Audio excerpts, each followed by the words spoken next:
Hello everyone. मैं आशा करता हूं कि आप सभी ठीक होंगे। आपका मेरे चैनल कपिल वीडियो जोन में स्वागत है। हम एक ईवीएस की सीरीज़ चला रहे हैं, ठीक है, जिसमें हम क्या कर रहे हैं, मैंने आपके इस चैनल पे 5 पार्ट ऑलरेडी मैंने डाल रखे हैं। आप लिंक डिस्क्रिप्शन बॉक्स में आप जाके वहां से देख लीजिए। आज ये इसका 6 पार्ट है जिसमें हम बात करेंगे। साथ ही जिन बच्चों ने मुझे टेलीग्राम पे फॉलो नहीं करा वो मुझे टेलीग्राम पे फॉलो कर लीजिए। जिन बच्चों के सीटेट के एग्ज़ाम चल रहे हैं, जिनकी डेट आ चुकी है, क्योंकि मैंने टेलीग्राम पेज पे मैंने आपकी सीडीपी और आपकी प्रीवियस ईयर क्वेश्चन पेपर मैंने ऑलरेडी डाल रखे हैं। आप जाके वहाँ से डाउनलोड करें और अपना रिवीजन करें। चलिए इस वीडियो को शुरू करते हैं। ये आपका पार्ट 6 है। मैंने ऑलरेडी 5 पार्ट आपके अपने चैनल पे डाल रखे हैं, वहाँ से आप डाउनलोड करें। और मैं इनकी पीडीएफ भी, जो ईवीएस का जो कंटेंट चल रहा है अपना पर्यावरण अध्ययन का, इसकी भी सारे नोट्स मैं टेलीग्राम पे पेज पे डाल दूंगा और या फिर मैं गूगल ड्राइव पे डाल दूंगा। ओके, चलो वीडियो को शुरू करते हैं। पहला पॉइंट, सांप के बाहरी कान नहीं होते, जमीन पर हुए कंपन को ही वह महसूस करता है। ओके, क्योंकि जो अभी पेपर में कई बार सवाल आया कि ये 4 ऑप्शन दे देते हैं और फिर इसमें बताते हैं कि आप ये बताइए कि किसके कान नहीं होते, बाहरी कान किसके नहीं होते। ठीक है, तो उसमें हमारा सांप आ जाता है, क्योंकि ये क्या करता है, जमीन पर जो कंपन होती है ना, उसी को महसूस करता है। ओके, आगे चलते हैं। वैज्ञानिकों के अनुसार डॉल्फिन की अपनी पूरी भाषा है। सभी जानवरों की अपनी पूरी भाषा है, ये वैज्ञानिकों का भी मानना है। और अगर आपसे बात की जाए कि पूरी भाषा किसकी है, तो डॉल्फिन की भाषा है पूरी अपनी। ठीक है। लंगूर आसपास आसपास आती मुसीबत को देखकर एक खास तरह की आवाज़ निकालकर अपने साथियों को संदेश देते हैं। ओके, क्योंकि क्या होता है कि जो जानवरों की जो वेव्स होती हैं या उनकी जो गतिविधियों से ना बहुत तरह की चीज़ें पता लग जाती है सॉरी, ताकि ये ना वहाँ में होने वाले वातावरण में जो परिवर्तन होता है ना, तो जानवरों को उसका आभास पहले हो जाता है। ठीक है, एक सेकंड, मैं अभी आपको यहाँ पे लेके चलता हूँ सॉरी। आवाज़ें अलग अलग।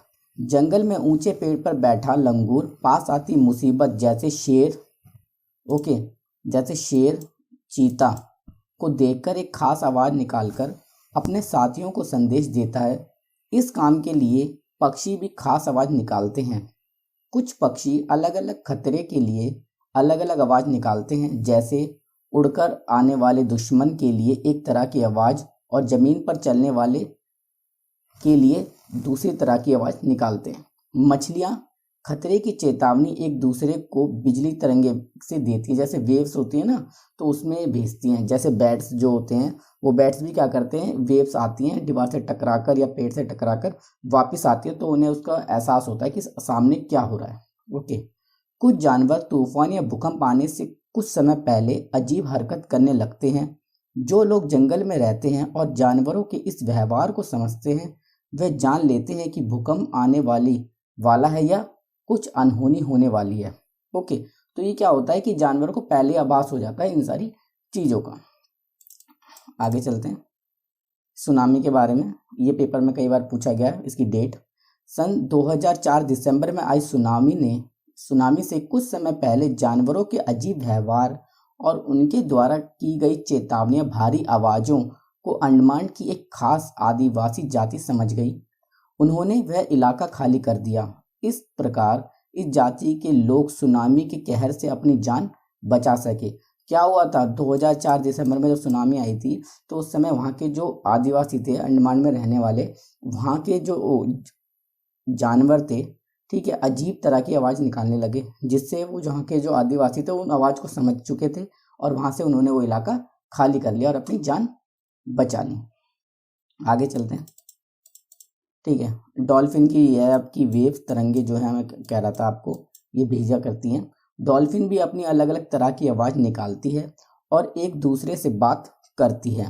वैज्ञानिकों का यह मानना है कि कई जानवरों की अपनी पूरी भाषा होती है। ठीक है, साथ ही मेरे चैनल को सब्सक्राइब करना, कपिल वीडियो जोन को, और कमेंट बॉक्स में बताना कि टॉपिक आपके लिए कितना हेल्पफुल रहा और मैं आपकी किस तरीके से या किसी भी तरीके से आपकी हेल्प कर पा रहा हूँ, नहीं कर पा रहा, आपकी केवीएस के पेपर के लिए ईवीएस और या फिर सीटेट के लिए ईवीएस के लिए। ओके, सपोर्ट करना ताकि मुझे भी अच्छा लगे कि मैं आप लोगों के लिए इस तरह की और वीडियो लाऊं और नोट्स प्रोवाइड करूँ आपके लिए फ्री में सारे सब्जेक्ट के। आगे चलते हैं। स्लॉथ क्या होता है इसके बारे में। भालू जैसा दिखता है। एक सेकंड, ये है स्लॉथ। देखो पेपर में कई बार इसका चित्र आ जाए तो वो इस तरीके का दिखता है। ओके, स्लॉथ ये भालू जैसा दिखता है पर भालू नहीं है। ये दिन के करीब 17 घंटे पेड़ों से उल्टा सिर लटकाकर मस्ती से सोता है। ये जिस पेड़ पर रहते हैं उसी के पत्ते खाकर पलते हैं, इसलिए इन्हें कहीं और जाने की ज़रूरत नहीं पड़ती। जब ये अपनी पेड़ के सारे पत्ते खा लेते हैं तभी वे पास के पेड़ पर जाते हैं। लगभग 40 वर्ष के अपने पूरे जीवन में ये मुश्किल से 8 पेड़ों पर घूमने की तकलीफ उठाते हैं। ये सप्ताह में एक बार ही शौच करने के लिए पेड़ से नीचे उतरते हैं। तो इसमें हमने कितने सारे पॉइंट पता लगे। पहला कि ये क्या करता है, ये एक ही पेड़ पर रहता है, 40 साल के वर्ष में ये अपने पेड़ बदलता है और सप्ताह में एक बार शौच करने नीचे उतरता है, और ये 17 घंटे उल्टा लटक कर मस्ती में सोता है। ओके, आगे चलते हैं। ये भी यहीं पे ये भी लिखा है यहाँ पे, ताकि मैं आपको पीडीएफ में दोनों नोट्स दूंगा, एक ये वाले भी, ठीक है, और जिनको चित्र वाले चाहिए, जो एक्सप्लेनेशन ज़्यादा चाहते हैं उनको वो वाले भी मैं दोनों आपको चैनल पे प्रोवाइड करवा दूंगा। ठीक है, लगभग 40 वर्ष के अपने पूरे जीवन में ये केवल 8 पेड़ों पर घूमते हैं। ये बात आपको याद रखनी है, 40 वर्ष की उम्र जीते हैं और 8 पेड़ों पर घूमते हैं। सप्ताह में एक बार केवल शौच करने के लिए, मतलब लैट्रिन बाथरूम करने के लिए नीचे उतरते हैं। ठीक है, सोने का समय गाय जो होती है वो 4 घंटे सोती है। ओके, अजगर जो है 18 घंटे सोता है, जिराफ जो है 2 घंटे सोता है, और बिल्ली हमारी 12 घंटे सोती है। आगे चलते हैं। बाघ अंधेरे में हमसे 6 गुना बेहतर देख सकता है। ओके, अगर हम 4 गुना देख रहे हैं तो मल्टीप्लाई 6 देख सकता है हमसे 6 गुना। ठीक है, अगर हम 2 देख रहे हैं तो 2 × 6 कितना, 12, तो हमें तो 12 गुना 6 गुना देख सकता है, तो 12 किलोमीटर ज़्यादा देख सकता है अगर जो चीज़ हम 2 किलोमीटर देख रहे हैं। ठीक है, बाघ अंधेरे में हमसे 6 गुना बेहतर देख सकता है। ओके,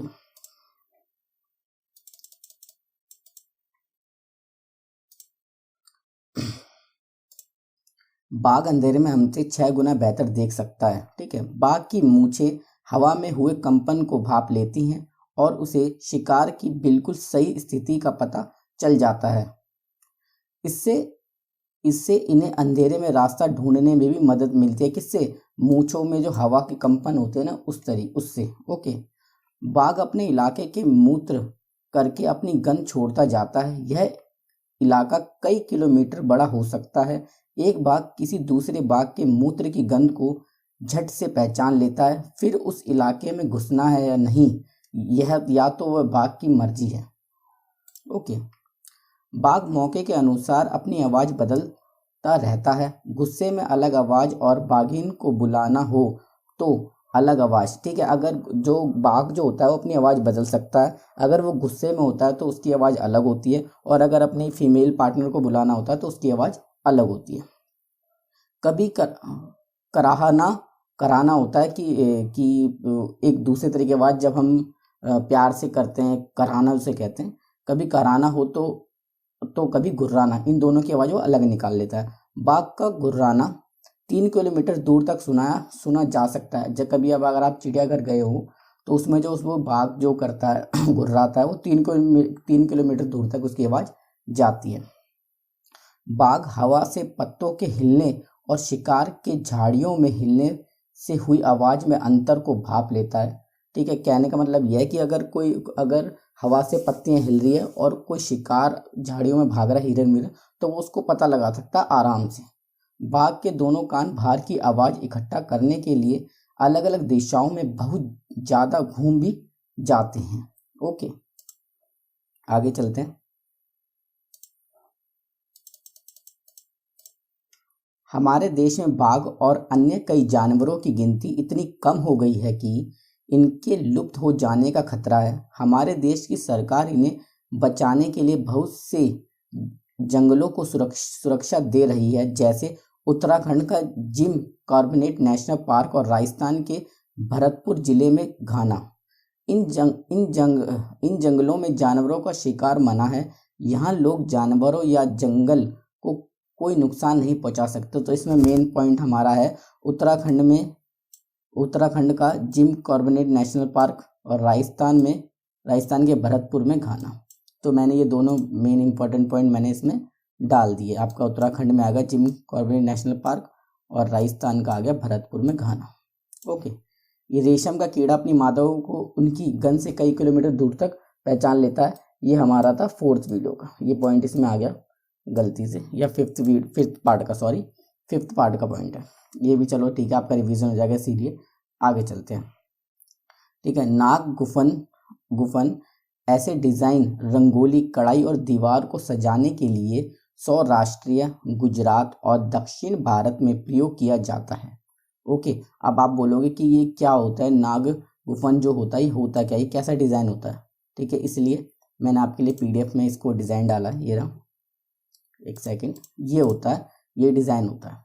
ओके, तो नाग गुफन एक डिज़ाइन होता है। ऐसा डिज़ाइन रंगोली, कढ़ाई और दीवारों को सजाने के लिए सौराष्ट्रीय, गुजरात और दक्षिण भारत में प्रयोग किया जाता है। कहाँ कहाँ प्रयोग किया जाता है, सौराष्ट्रीय, गुजरात और दक्षिण भारत में।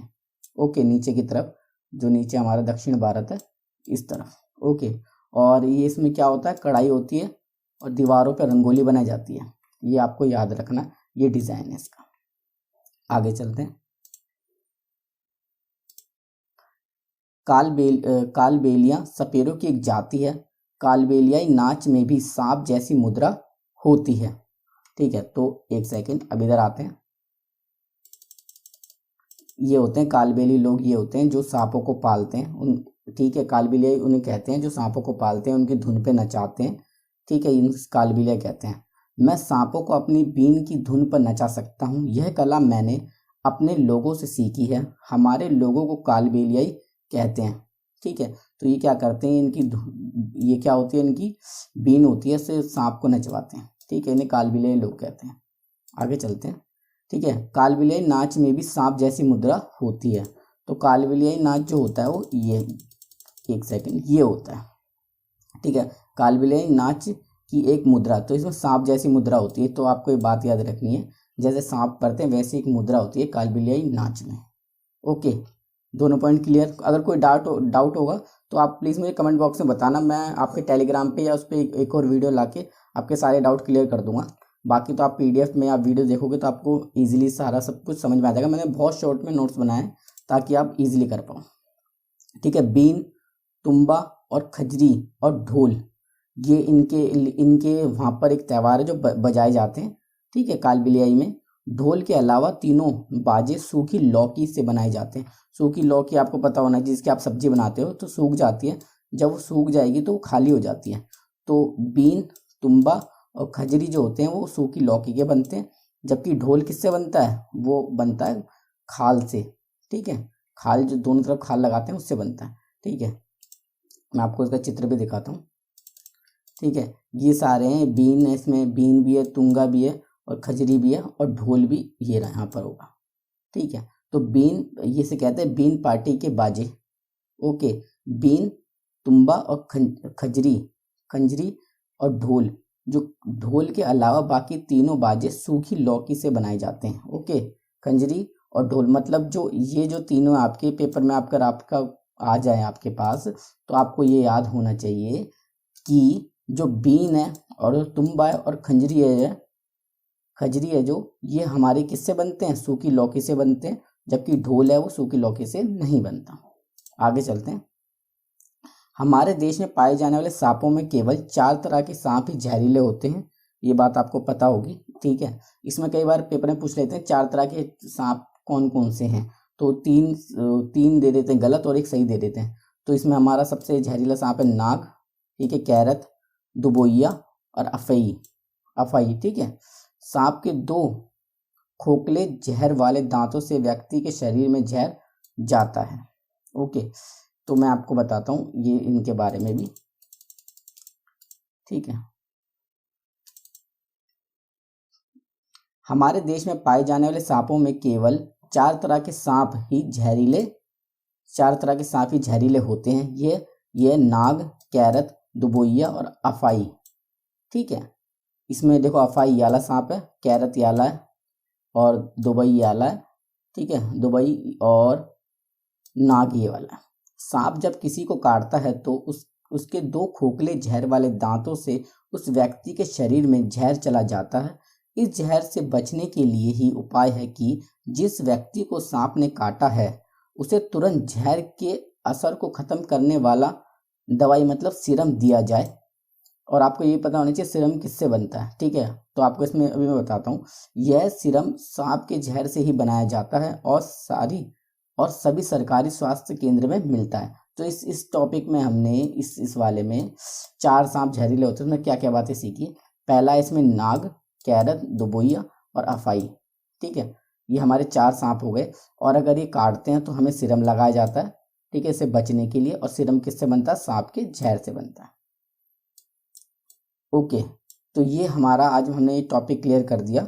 छोटी सी वीडियो बनाएंगे पार्ट्स में ताकि आप अच्छी तरीके से पढ़ सको और आपको सारे डाउट क्लियर हो सके। ज़्यादा लेंथी वीडियो बन जाएगी 1-1, 1.5 घंटे की, तो उसमें आपको भी मज़ा नहीं आएगा और ना मैं आपको इतनी देर से पढ़ा सकता, क्योंकि आप भी बोर हो जाओगे। छोटी वीडियो बनाएंगे, ठीक है। आप प्लीज़ ये समय याद कर लेना, ठीक है। गाय 4 घंटे सोती है, अजगर 18 घंटे और जिराफ 2 घंटे और बिल्ली 12 घंटे। बाकी मैं आपको ये दोनों PDF आपके अपने चैनल पे दे दूंगा मैं, वहाँ से आप डाउनलोड कर लेना ताकि आपका रिवीजन भी अच्छे तरीके से हो जाए, ठीक है। और इसमें नाग गुफन की ये जो चित्र है इसके बारे में पढ़ लेना। सौराष्ट्र, गुजरात और दक्षिण भारत में बनाया जाता है, ये भी आप इम्पोर्टेंट है आपके लिए, ठीक है। और ये बाघ वाला पूरा इंपॉर्टेंट है, इसका स्क्रीनशॉट ले लेना। बाकी PDF तो मैं आपको दे ही दूंगा।